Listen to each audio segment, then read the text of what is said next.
Ma, tama ka nga pala.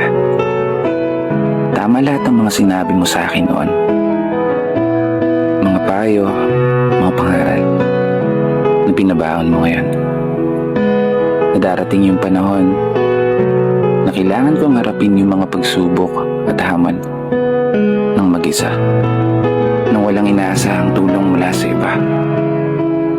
Salubungin ang hampas ng alon at tatagan ng mga paa, at palaging ipaalala sa sarili ang salitang, kaya ko pa.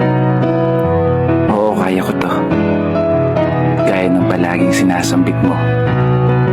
Simula nung nasa sinapupunan pa lamang hanggang ako'y karga mo. Pinapakain, nililiguan, pinapatulog gamit ang iyong tinig. Paborito kong himig habang mga mata mo'y nakatitig. Hanggang sa nagkaisip, mga kamay mo pa rin ang aking hilig.